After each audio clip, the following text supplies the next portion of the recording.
번이라도 의도한 폭행으로 인한 피해를 입으셨다고 한다면은 바람 안 피우는 사람이 있어도 바람을 한 번만 피우는 사람은 없다라는 말 있잖아요. 부모로부터 독립되고 의존하지 않는 사람인지를 반드시 살펴볼 필요가 있다고 하겠습니다.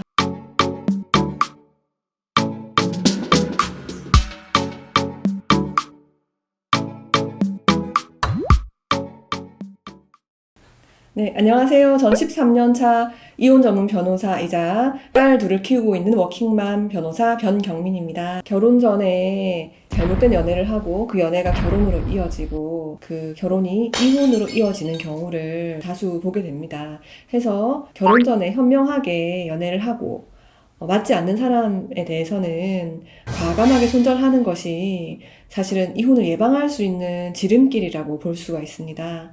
제가 조언드리고 싶은 것은 결혼 전에 챙겨봐야 할 부분들이 있다라는 것인데요. 흔히들 우리가 남자를 고름해서 생각하는 것들, 외모, 그리고 직업, 지금 얼마나 돈을 잘 버느냐, 경제력 이런 걸 보시거든요. 근데 외모, 경제력, 직업 이런 거 바뀔 수가 있어요. 저 같은 경우도 저희 남편은 이제 외모를 보고 결혼을 했는데 결혼과 동시에 막 살이 찌기 시작하더니 지금은 진짜 매일같이 이제 못생김을 갱신하고 있거든요. 그런 식으로 외모는 바뀔 수 있죠. 그리고 직업도 언제든지 실직할 수 있는 것이고 또 그에 따라서 예전에는 잘 벌었지만 연애할 땐 잘 벌었는데 결혼하고 나니까 돈을 전혀 못 벌어온다. 오히려 경제적으로 나한테 의존한다. 이런 식으로 바뀔 수도 있는 것이죠.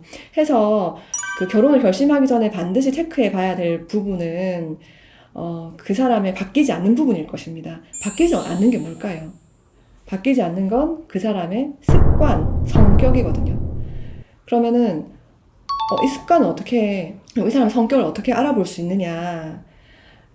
둘이 연애를 할 때 맛있는 거 먹고 좋은 거 보러 다니고 이것만 하지 마시고 두 분이 어떤 성격을 갖고 있는지 MBTI 검사를 해보시는 것도 한 방법이라고 생각해요. 해서 내가 어떤 유형의 사람인지 그리고 애인이 장차 배우자가 될 사람이 어떤 유형의 사람인지를 파악을 하고 나와 같은 점 다른 점 다르다면 그 다름을 어떻게 극복할 수 있을지를 결혼 전에 미리 알아보는 것이 정말 의미 있는 일이라고 생각합니다. 그리고 부산광역시의 각 구마다 건강가정지원센터가 있어요. 그리고 건강가정지원센터에서는 무료로 부부 상담을 해주기도 하고 또 경우에 따라서 예비 부부들을 대상으로 해서 그런 상담의 기회나 어떤 프로그램에 참여할 수 있는 기회를 주기도 해요. 그래서 그런 것들에 참여하면서 서로를 알아보는 과정이 향후에 건강한 가정을 유지하는 데 큰 도움이 될 거라고 생각합니다. 부부 사이 가장 다툼이 큰 부분이 서로가 존중받지 못하고 사랑받지 못한다는 부분에서 갈등이 오는 경우가 많은데요. 그 이유는 사람마다 사랑을 받는다라고 느끼는 그 부분이 다릅니다. 그 사람이 추구하는 욕구 자체가 다르기 때문인데요. 메슬로우라는 사람이 5가지 단계의 욕구가 있다라고 했어요. 1단계는 의식주에 대한 충족의 욕구, 그 다음은 안전에 관련된 욕구, 그리고 3번째는 애정을 받고 어딘가에 소속되어 있다는 것에 대한 욕구, 그 다음 4번째가 존경을 받는다는 부분에 대한 욕구, 그리고 5번째 자아실현에 대한 욕구인데요. 이게 나와 배우자가 원하는 욕구가 동일하다고 한다면 서로가 해주는 부분들이 만족될 수가 있을 텐데 만약에 여기서 현격한 차이가 생긴다라고 한다면은 또 서로 이해하기 어려운 부분들이 생겨나겠지요. 그래서 이런 부분들을 미리 잘 챙겨간다고 한다면 좋은 배우자를 선택할 수 있을 거라고 생각합니다. 하지만 다르다는 것과 틀리다는 것은 다른 차원이죠. 가령 성격적인 다름에 대해서는 대화나 인내나 노력을 통해서 서로 조화롭게 이루어 나갈 수가 있는데요. 틀린 부분에 대해서는 그러한 조화를 이루는 것이 불가능합니다. 그러면 어떤 경우가 그런 틀림에 해당하고 어떤 경우에 손절해야 되는지에 대해서 이제 본격적으로 말씀을 드릴게요. 그 첫 번째는 폭행입니다. 폭력적인 이성은 배제하시는 것이 좋습니다. 여기서 말하는 폭력이라고 하는 것은 의도한 폭력을 말합니다. 그러니까 실수로, 과실로, 물리적으로, 신체적인 가해를 하게 된 부분이라고 한다면은 한 번쯤 용서할 수 있는 부분이겠죠. 그런데 단 한 번이라도 의도한 폭행으로 인한 피해를 입으셨다고 한다면은 그 부분은 과감하게 손절하셔야 합니다. 왜냐하면 그런 폭력적인 성향은 아주 사소한 것에 시작됩니다. 처음에는 휴대폰을 던지는 행위, 물건을 던지는 행위 그런 것으로 시작되지만 나중에는 뺨을 때리는 행위, 그리고 주먹질, 발로 차고 그러다가 나중에는 칼을 쓴다거나 이렇게 도구로 진화하게 되는 겁니다. 그래서 폭행은 점점 심해지는 경우는 보았어도 그 약해지는 경우는 사실은 좀처럼 찾기 힘듭니다. 그 데이트 폭력과 관련된 뉴스를 많이들 접하시게 되잖아요. 해서 그 자기가 원하는 대로 되지 않았을 때 헤어지자고 결별 선언을 했는데 그걸 받아들이지 못하고 그 집까지 찾아가서 여자친구뿐만 아니라 가족들까지 해를 가하는 그런 경우를 심심치 않게 보게 됩니다.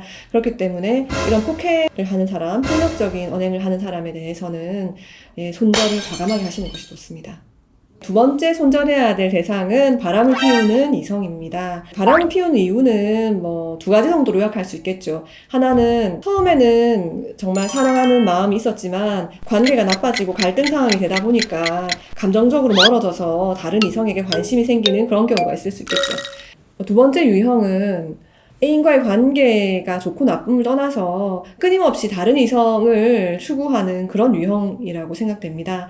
이런 경우에는 어렸을 때 부모와의 애착관계라든가 이런 부분들이 원만하게 형성되지 못했고 거기서 오는 애정결핍이라든가 이런 부분들이 문제가 되어서 지금의 애인에게 만족하지 못하고 끊임없이 다른 이성을 찾아가면서 바람을 피우는 그런 유형이라고 할 것입니다. 그렇기 때문에 이러한 경우는 사실은 거의 습관과도 같기 때문에 아무리 다시는 바람 피우지 않겠다라고 약속을 하고 용서를 구한다 하더라도 과감하게 손절하시는 것이 좋습니다. 바람 안 피우는 사람이 있어도 바람을 한 번만 피우는 사람은 없다라는 말 있잖아요. 그래서 그런 부분들을 명심하시고 정확하게 결정하셔서 행동하시는 것이 타당할 것으로 생각됩니다. 세 번째 유형은 마마보이, 마마걸입니다. 마마보이, 마마걸이라는 건 내사에 자기가 스스로 어떤 의사 결정을 하지 못하고 부모에게 의존하는 그런 유형의 사람들을 말하는데요. 우리가 성인이 된다라고 하는 거는 신체적으로도 어른의 몸을 갖게 된다는 것이고요. 하지만 한편으로는 정신적으로도 부모로부터 독립해서 부모에게 더 이상 의존하지 않고 의사결정을 할 수 있다는 것인데요. 마마보이나 마마걸의 경우에는 그런 부분들이 이루어지지 않아서 배우자에게 굉장히 정신적으로 큰 고통을 줄 수 있는 경우가 많아요. 실제 예를 들어보면은 시어머니가 신혼집에 미리 연락도 없이 비밀번호를 알고 혹은 키를 가지고 있어가지고 수시로 드나들고 우리 아들에게 반찬을 무엇을 해주었느냐, 옷은 어떻게 하느냐 하나하나 사사건건 간섭을 하고 며느리 입장에서는 남편과 사는 것인지 시어머니와 사는 것인지 모르겠다라는 생각이 들 정도로 고통을 받다가 그 고부 갈등이 굉장히 깊어지고 그 과정에서 시어머니가 이렇게 할 것 같으면은 우리 아들과 이혼시키겠다라고 말을 하고 실제로 또 그 어머님의 종용에 따라서 남편이 또 이혼을 하겠다라고 아이들이 어린 자녀도 있음에도 불구하고 이혼을 하겠다라고 해서 이렇게 이혼 소송을 제기하고 이러는 경우들도 있습니다. 그러한 사례들을 볼 때 내가 지금 만나고 있는 사람이 정말 신체적으로도 성숙하였지만 정서적으로도 성숙하여서 부모로부터 독립되고 의존하지 않는 사람인지를 반드시 살펴볼 필요가 있다고 하겠습니다.